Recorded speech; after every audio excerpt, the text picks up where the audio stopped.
Okay, if we can get the door closed, we'll get started, please. And thank you for coming. I know it's a small amount of time to leave the chambers and get in here, but everybody's got multiple committees today, and we want to be respectful of that. At this time, we're going to ask Representative Steve Tarbin to fill open us.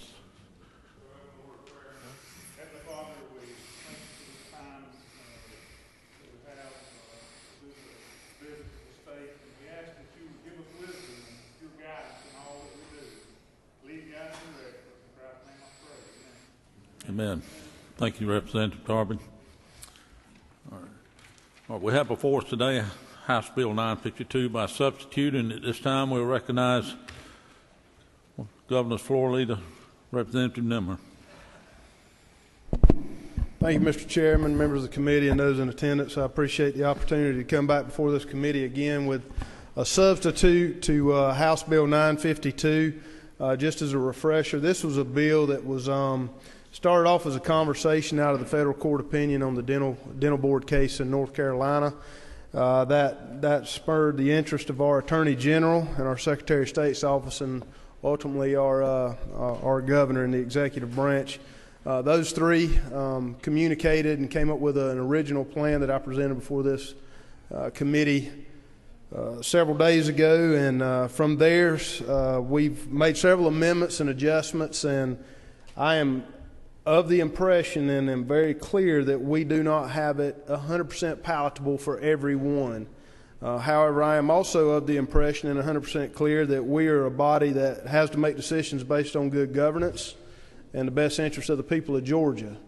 Mr. Chairman, I think with that in mind, we've moved to a measure today that is something very palatable and understandable for this body and for this committee to understand. And I think we've addressed a lot of the concerns that the body had. We moved the appointee in the original bill. It was stated as the governor or his or her designee shall be the one that appeals and decisions would go to and come from for the act of supervision that you'll see in line 23, excuse me. It says that the state will provide active supervision of the conduct of the boards. Originally, we had said that active supervision would come from the governor or his or her designee. We've moved that to the Secretary of State would be that person appointed by the governor. There was a lot of conversations that needed to be the Attorney General or someone out of his or her office. And what I have learned, and you'll remember my remarks, I'm not a lawyer in the last committee hearing, but what I've learned is you can't be counsel and judge, and I do understand that on a very dirt road in layman's terms.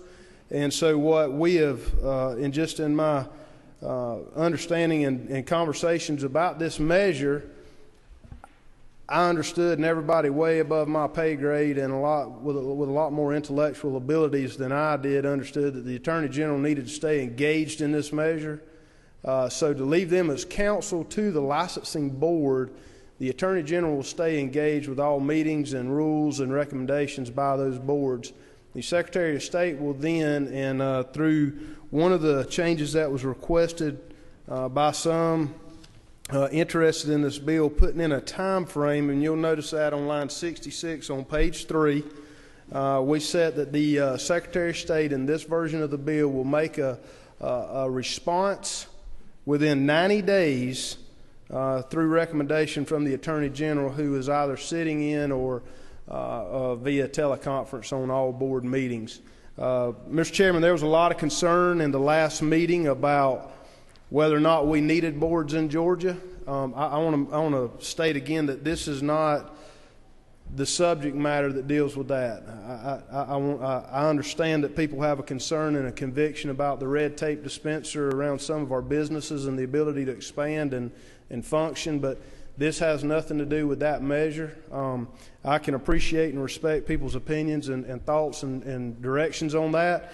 This puts us in compliance with a federal rule that was passed down in Georgia, trying to make a step through the leadership of our Attorney General, Secretary of State, and the Governor of this state, and ultimately, Mr. Chairman, you and your body right here, to try to get us in a position where we have a safety net in the event that we have a an appeal against a board, against any decision or rulemaking they may have enforced. Mr. Chairman, I'll be glad to take any questions. I don't anticipate there are any, but I'll be glad to entertain any comment or question if someone may have just dreamed one up. Do any of the committee members have a question? Wonderful. Representative Henson.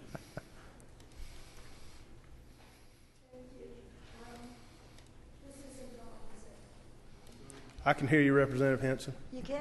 Yes, ma'am. I'm going to speak up. It's on. Where exactly is it saying that it is coming in under Secretary of State as opposed to the governor? Okay. And then my other question is, I'm confused about the language, lines 49 and 50. It seems almost redundant. 49 and 50, they almost seem redundant. In what way, ma'am? I'm sorry. Review and in writing approve or veto any rule before it is filed in the office of the Secretary of State? Yeah, if such rule is required to be filed in the office of Secretary of State, aren't all rules that affect the board filed with coming out of the boards that are under the Secretary of State? Representative Henson, I may have to let one of my attorney friends come up here and speak to the specificity of your question there, but my understanding it's all rules. Yes, ma'am. And then what are you doing about the boards that aren't under the Secretary of State? They're listed in here as well. Mr. Nimmer, let's ask your attorney to join you just for information and corrective statements. I think, Mr. Chairman, if I may, while Mr. Teague's making his way here, Ms. Henson, Representative Henson, I think you'll see that in line 39, any boards that currently aren't under Title 43 or Chapter 43, you'll see them in Title 26 right here on line 39 on page 2. But what about the other boards that aren't under the Secretary of State? They're not the only board not under the Secretary of State, are they? I think that's all. That is all of them, yes, ma'am. That wraps your arm around all of them. Some are not under the Secretary of State, but they are covered by the terms of this 26. Any occupational licensing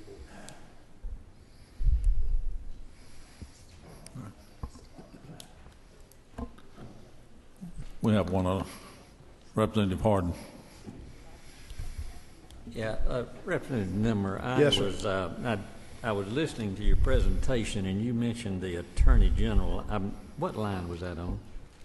The Attorney General's sitting in already. That's nothing that we are seeking to codify. So That's you already weren't saying happened. that was in the bill? No, sir. The Attorney General's in there now. Already. Yeah. All right. And, Mr. Chairman, I'd like to propose an amendment at the proper time. All right. Thank you, Mr. Harden. Any other members have questions? Chairman Knight. Sure that was working. Just to the author, I know we're in a particularly bad situation with this Supreme Court ruling. So inaction is not necessarily, it's not on the table. I think that this body is going to be forced to do something, or we're going to be in a bad situation that we don't want to be in. However, I'm going to agree that there's some things in, and I appreciate what the author has said. This is probably not the final version that we're going to see. There's a lot of input going on. We're going to make sure we're going to do the best job that we possibly can do to make sure we limit this, that we keep our boards intact. And I know there's an amendment too, but I'd like to work with authors as this thing goes through and make sure that we come up with something that is, I think, palatable to everyone concerned, especially in light of the Supreme Court case that we now must deal with this. Yes, sir, Chairman Knight. And Chairman Epps, if I may respond to Chairman Knight's question, I think this will be a work in progress, as many things are that we do up here. And not only are we in situation that we get the opportunity to govern. You know, there's get-tos and got-tos in life, and saying that we're forced to do it is in lieu of just the climate of our country right now, but we get the opportunity to govern and help make sure that we do the right thing. And so, you know, I kind of embraced this challenge. I knew it wouldn't be an easy one, but this is one that this body and its wisdom will be able to work through all the way to day 40, as you know how this system works. And I've pledged out to Chairman Harden that I know he's got some things that he's not quite able to swallow yet, but we also know that we're in a precarious situation. And it's out of every one of our control in this room right here, but we have the responsibility, and we took an oath to govern in the right way and in the best direction possible. And I think 952 in the substitute form that it's currently in puts us in a posture to be able to do that with a yay vote today. Yes, sir. Thank you, Chairman. Representative Peake. Got me? Thank you, Mr. Chairman. The floor leader, I just want to make sure we really and I missed the first part, so excuse me if I'm being redundant, and I look forward to supporting your bill, because quite frankly, if we don't do this, we're going to be that precarious situation of all of a sudden we're going to start losing board members off of these licensing boards. Because I know for one, if I was appointed to a board, which many of us may be one day when we leave here, appointed to a board and had no immunity, I wouldn't be serving. Yeah. And so there's a very real chance that that boards may not even be able to function, because board members may be leaving us so quickly once they realize they don't have immunity. Is that not true? Yes, sir.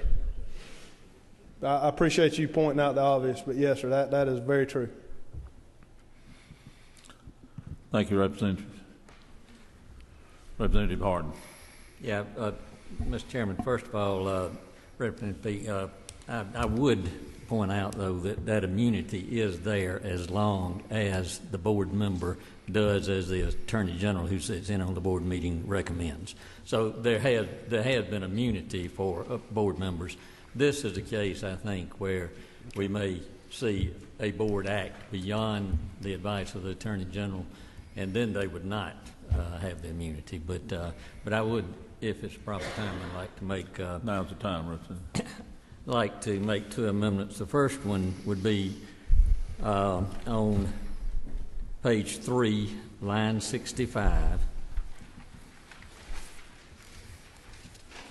Insert the following line before the B, of course, number 5. Provided, however, any remand, modification, reversal, or veto of a proposed rule or action by a professional licensing board shall be predicated solely on the proposed rule or action being in reasonable potential violation either of antitrust law or in violation of North Carolina State Board of Dental Examiners versus FTC 135S.CT.1101, parentheses 2015.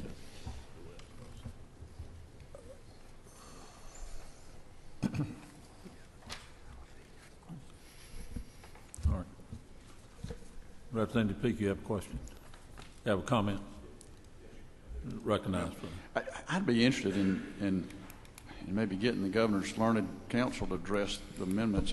I know you said you had two, but just the implication of that, if that's proper, Mr. Chairman. Thank you. And it certainly is. Okay. Counsel. Okay, this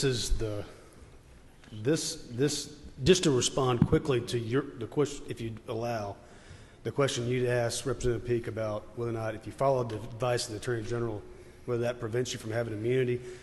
Well, the reading of the case, that's not accurate. The Supreme Court made it clear, very clear, that you have to have active supervision by sovereign, which is the board sits here and has governance over the entire state of whatever licensing issue they're covering. The Supreme Court says you got to have active supervision by the sovereign. A separate elected official who's answerable to the people has to have some kind of a control mechanism over that board. So that's where the liability is coming in, is the fact that Georgia does not have any active supervision right now under the way that Supreme Court case reads over any of our licensing boards.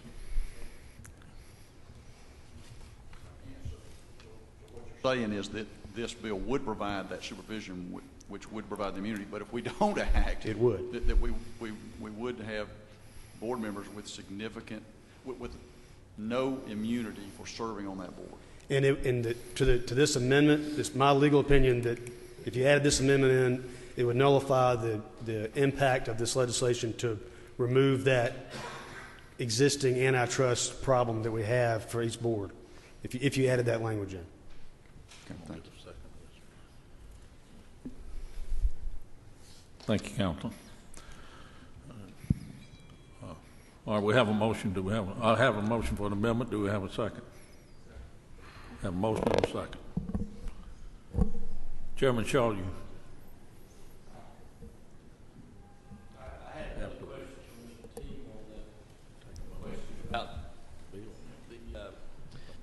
So what you're saying is, the question to me is like whether or not the Attorney General's office representative there that's basically of counsel for the board, that does not, that's not considered supervision. No. Okay. And we have a member of the Attorney General's office here who can speak to that as well, if you would like to have No, further I input. mean, that's the way I would interpret that. Yeah. Yeah. Well, we've had a motion and a second for an amendment.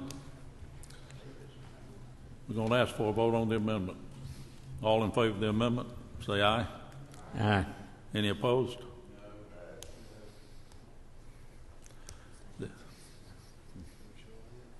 Okay.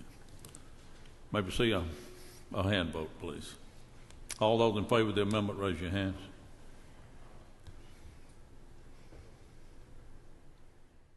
All opposed?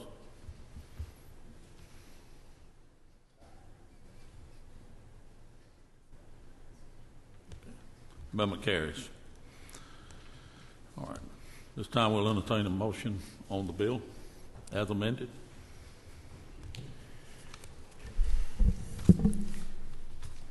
Mr. Chairman, I move do pass. Have a do pass and a second. We're not taking this one up. All in favor of the motion to do pass? Pardon? Sure. I just want to make sure that the amendment we made, does that address, does that still leave the question mark out there of what we've just been trying to address, that we have not provided the supervisory capacity? Mr. Chairman, if I may respond to that, because I'm gonna give a non-lawyer answer to this thing because I think sometimes that's what we need to do. You'll see some shaking their head no and some shaking their head yes, and it's a difference of opinion. It's a man's right to vote and a lady's right to vote. That's why we need to not leave any doubt and no question out there to Representative Peake's point about whether or not we're putting the right safety net in place. If the amendment offered that just passed comes into this bill, it is the author of the bill's belief that we leave a question mark out there and that we don't do what we are intending to do. I note that I say that we're carrying this into further discussion. You get multiple legal opinions and you're going to have multiple different opinions. I think we need to take the gray area out of it. All right. Continue that. Okay. I know I'm putting you on the spot here, but would it be proper, and would there be a proper motion to have a reconsideration vote on the amendment? All right. I move that we have a recommendation. We have a motion for reconsideration and a second. All in favor? Aye. All opposed? No. Well, sounds like the ayes have it, so we will now have a motion. We will have reconsideration for the amendment.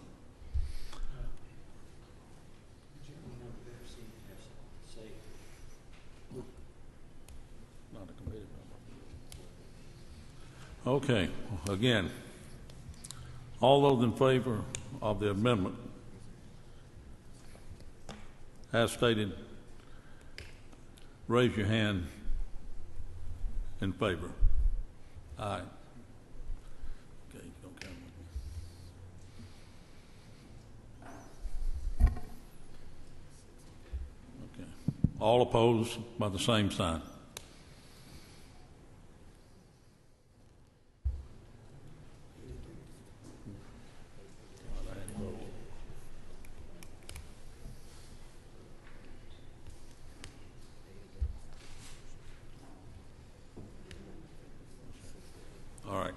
On the reconsideration, the amendment failed.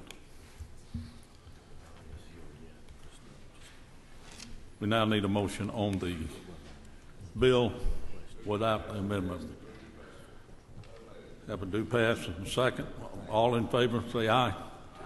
Any opposed, no. All right. Can we get a hand signal on the ayes?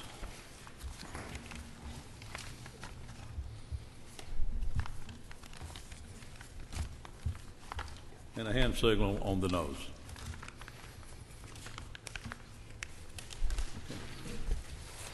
All right. We thank you for coming. The meeting is now adjourned.